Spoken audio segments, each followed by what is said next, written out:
¿Cómo estás? Espero que estés muy bien. Que el Dios Todopoderoso te bendiga y te guarde en todo momento.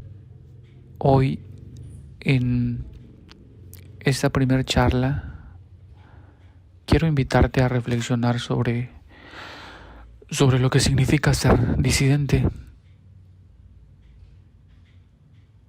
sobre la relevancia del concepto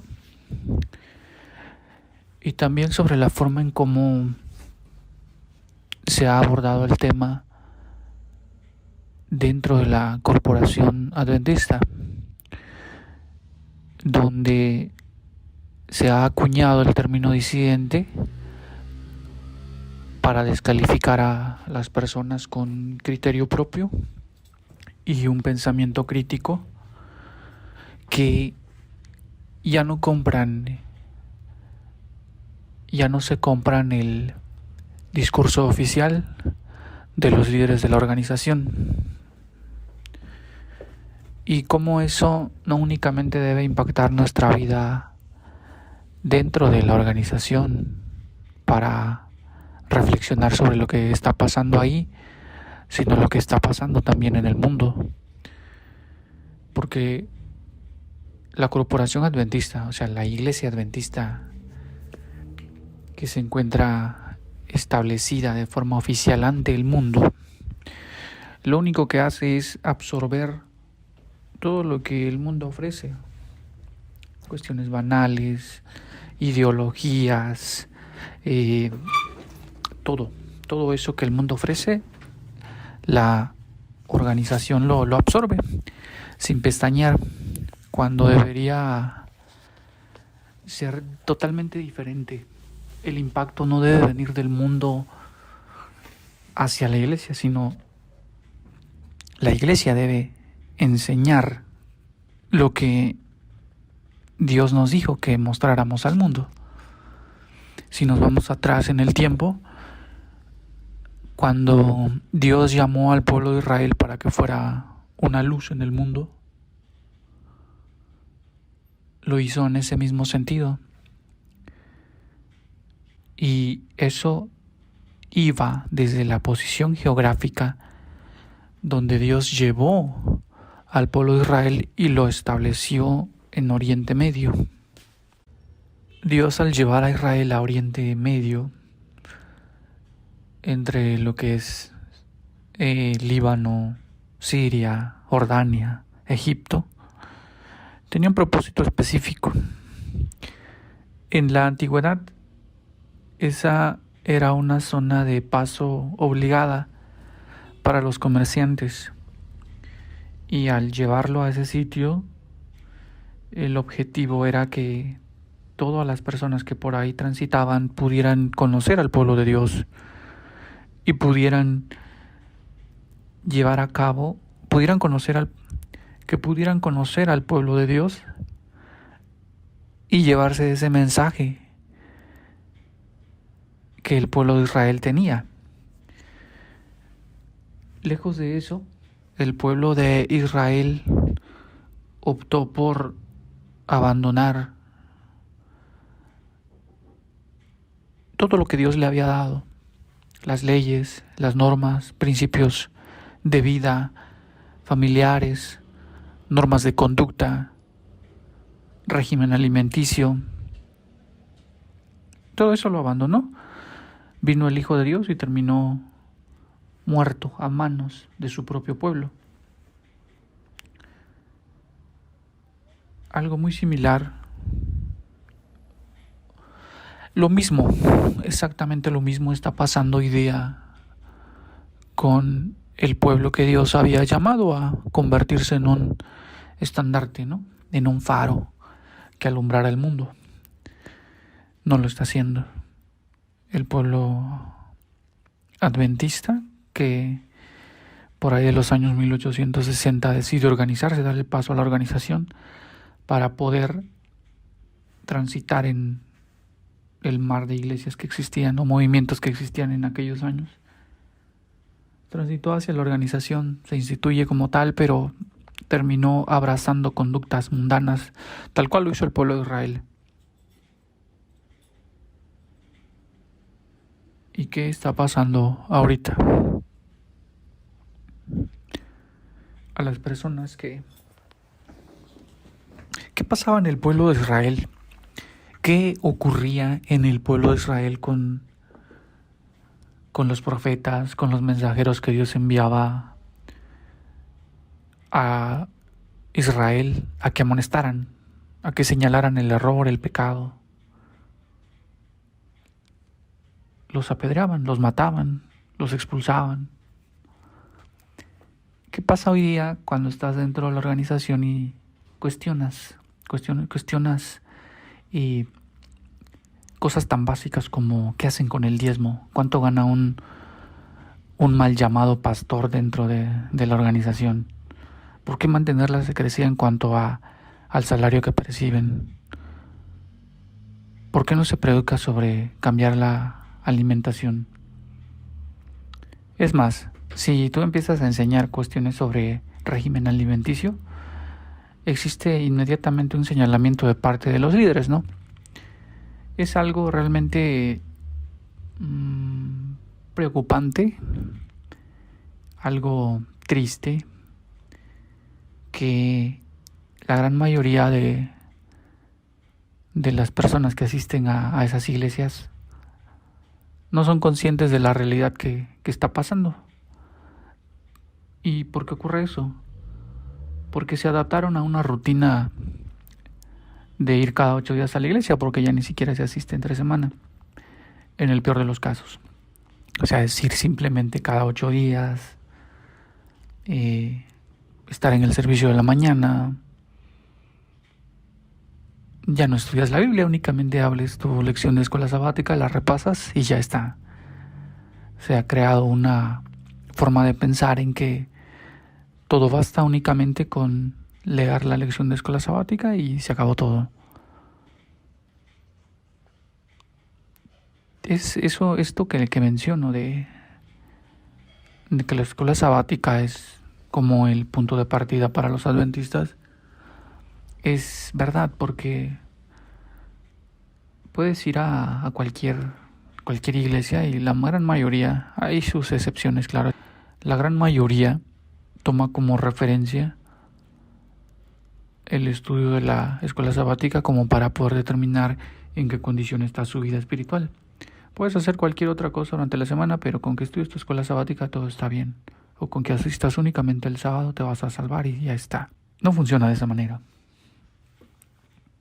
Las cosas son muy diferentes. Practicar la vida cristiana de esa manera únicamente conlleva abandono de la fe, perversión total de las creencias, banalizas todo lo que lees y terminas abandonando la fe que tienes. Pero como hemos entrado en un sitio de comodidad donde únicamente basta con ir a la iglesia, orar, dar el diezmo cada sábado, ya está, no hay más compromisos en la semana, vuelvo a mi vida cotidiana, al trabajo, a la escuela, a la universidad, a donde sea. Volvemos y se acabó, ¿no? Ya está.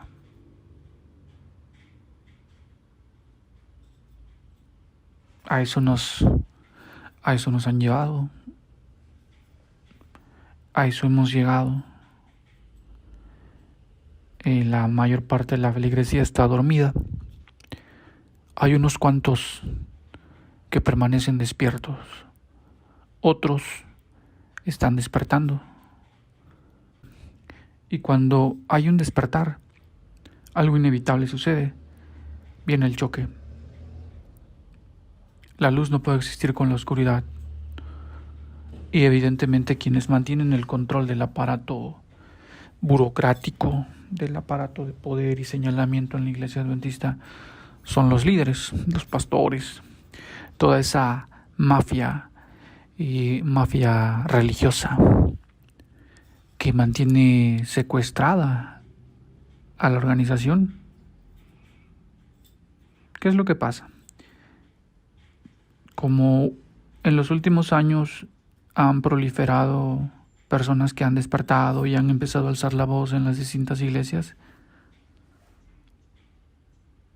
Empiezan a dar cursos, a dar seminarios, llegan a las iglesias a incluso a dar sermones referente al tema de cómo identificar a disidentes, cómo no dejarse engañar por ellos. Eso es lo que ha estado pasando durante todos estos años.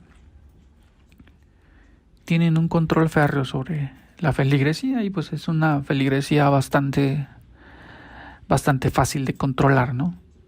Básicamente siguen al pie de la letra lo que los pastores le dicen. Eso vuelve muchísimo más fácil el trabajo de ellos, porque es una feligresía que no está dispuesta a estudiar. Entonces, cuando hay uno que se sale de ese rebaño y encuentra no algo nuevo, sino algo que desde hace más de 100 años Dios reveló a través de la hermana White, y ese uno decide cuestionar y preguntar sobre las cosas que están pasando, inmediatamente se le señala, se le estigmatiza.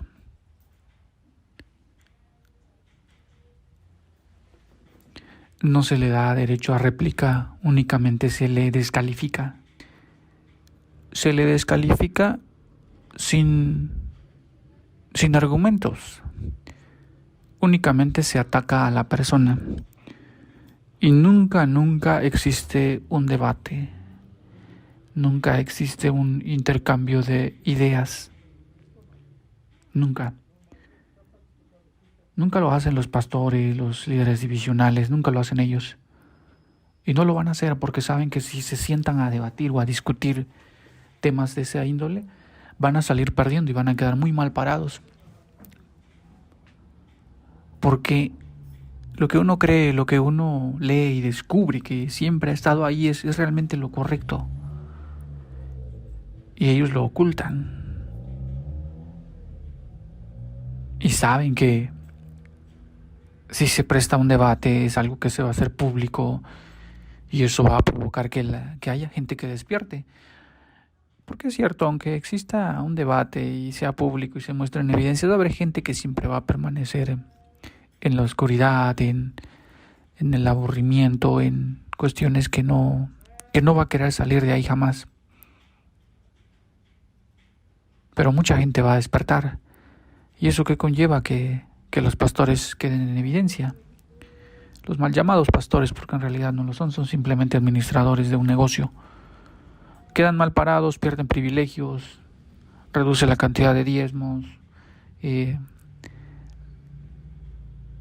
Son cuestiones que ellos no están, son riesgos que ellos no están dispuestos a correr. Por eso eligen el arma de la censura y la descalificación. A mí me pasó eso. Me pasó en la iglesia que yo asistía. Por ahí del año 2017 empecé a leer sobre temas de salud en libros antiguos que la iglesia tiene, sobre los 8 remedios naturales y lo bueno que sería si uno observara ese tipo de normas para la vida. Y lo descubrí y es algo buenísimo. Naturalmente, cuando tú descubres algo bueno que sabes que te sirve y sabes que le serviría a la gente, lo que quieres hacer es compartirlo. Y fue lo que hice, compartirlo al grupo donde yo asistía. Después de eso,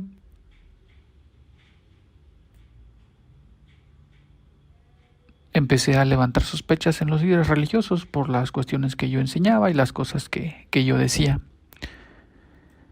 Más adelante, cuando vino un terremoto aquí en el país, un terremoto que devastó varias ciudades, varias zonas del país.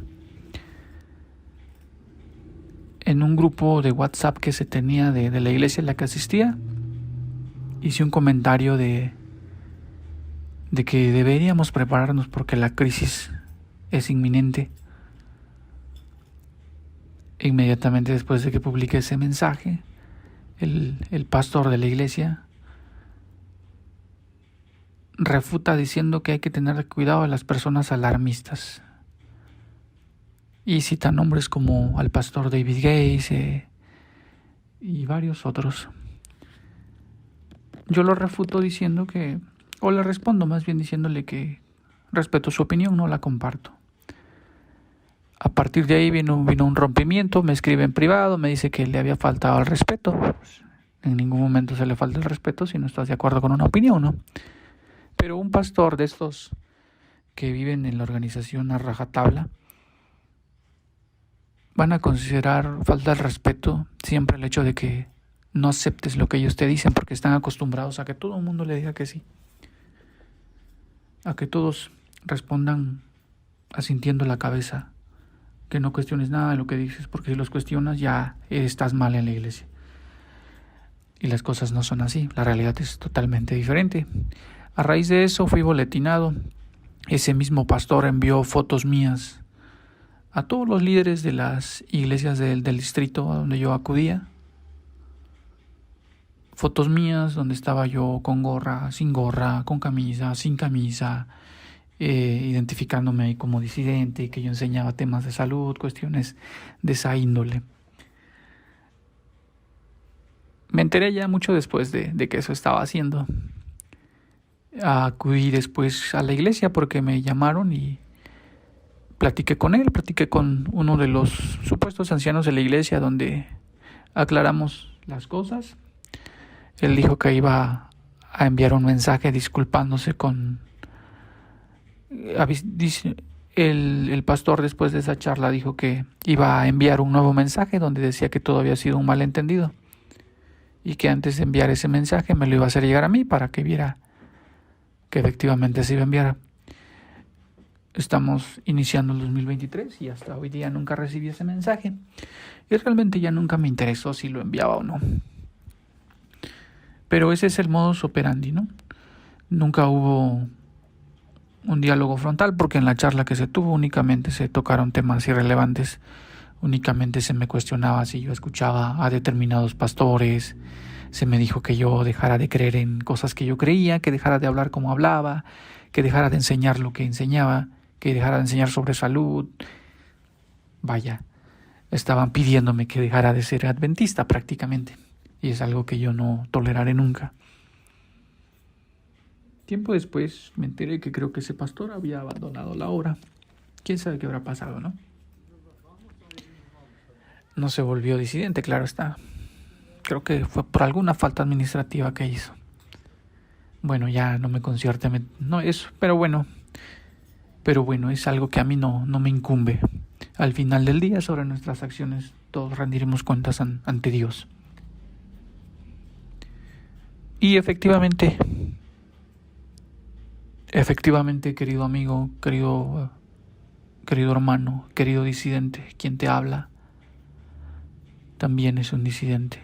Yo soy un disidente. Soy un disidente porque he decidido rebelarme en contra del status quo, del sistema establecido, no únicamente dentro de la iglesia, sino en el mundo entero. No me creo las cosas que me dicen.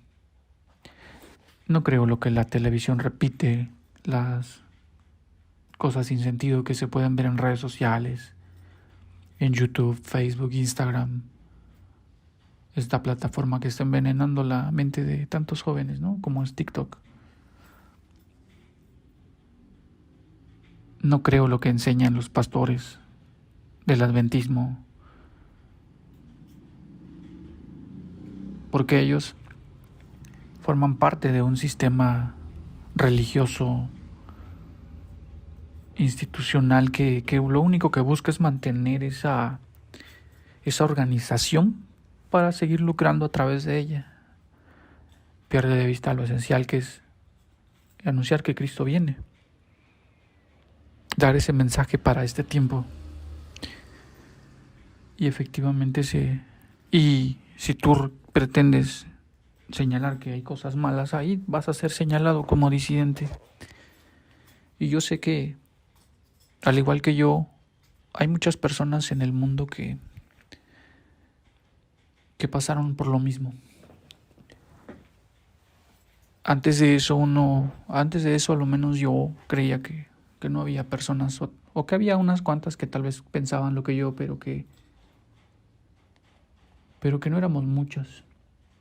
Pero cuando sales de ahí, te das cuenta que has vivido engañado tanto tiempo y que la realidad que hay afuera es totalmente diferente, que son miles las personas que han despertado, que hay grupos enormes de hermanos que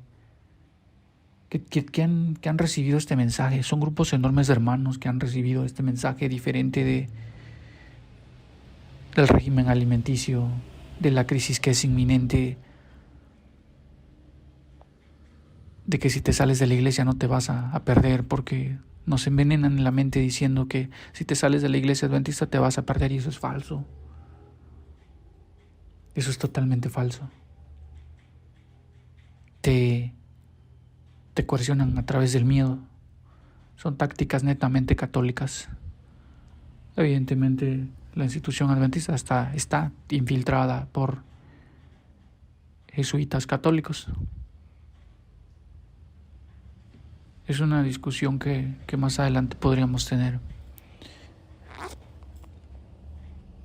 Nos engañan tanto tiempo que cuando sales y ves las cosas te das cuenta que es totalmente diferente y te sientes feliz, alegre de encontrar personas que creen como tú, que piensan como tú, que despertaron, que pasaron por lo mismo que tú, que fueron señalados, estigmatizados, que los expulsaron, que los difamaron, porque los líderes se han vuelto expertos en eso, en difamar, en mentir sobre las personas.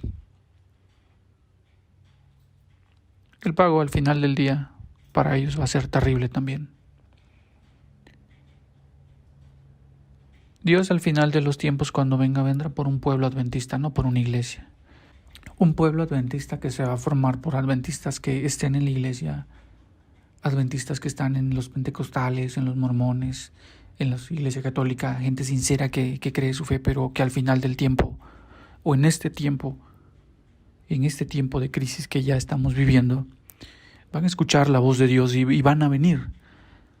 Vendrán. Y es algo que va a ocurrir. Debemos estar preparados para eso.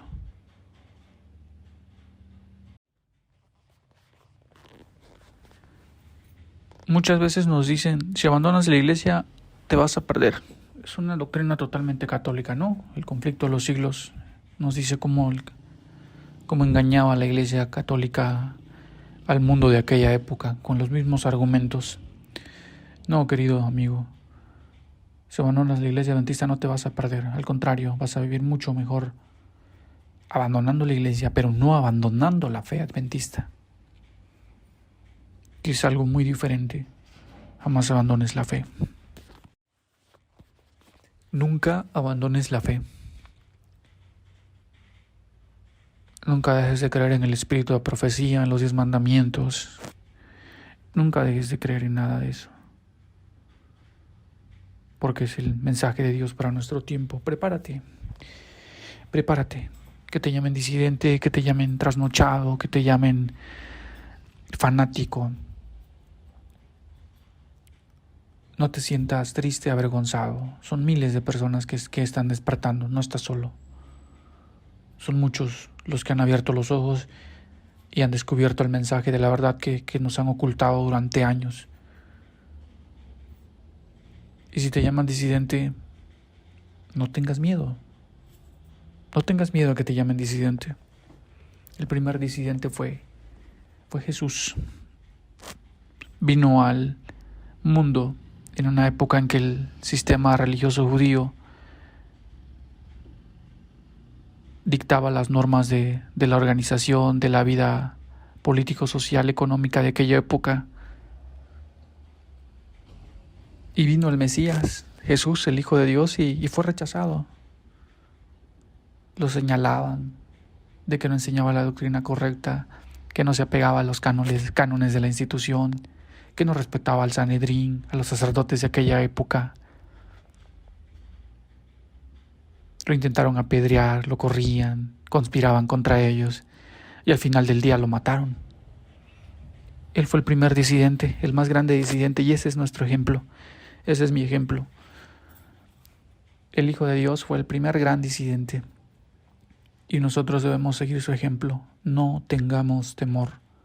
Incluso si hay que entregar la vida, hay que hacerlo. Por causa de nuestra fe, por causa de lo que creemos. No tengas temor.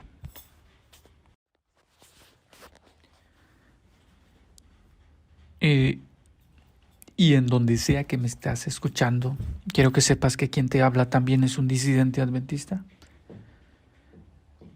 Y estas palabras te las digo con plena certeza y seguridad. Yo soy un disidente. Y el ser disidente no significa ser traidor, mundano, pagano, pecador. Ser disidente significa que estás del lado correcto en esta historia. Estás del lado de Dios.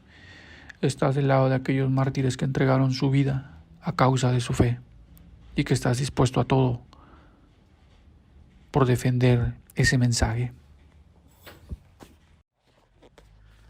Si te parece exagerado que te diga que incluso si te parece que exagero al decirte que incluso puede que entregues la vida por defender tu fe, puede que tengas que replantearte varias cosas, porque ¿cuántos hombres y mujeres han muerto a lo largo de la historia por defender su fe?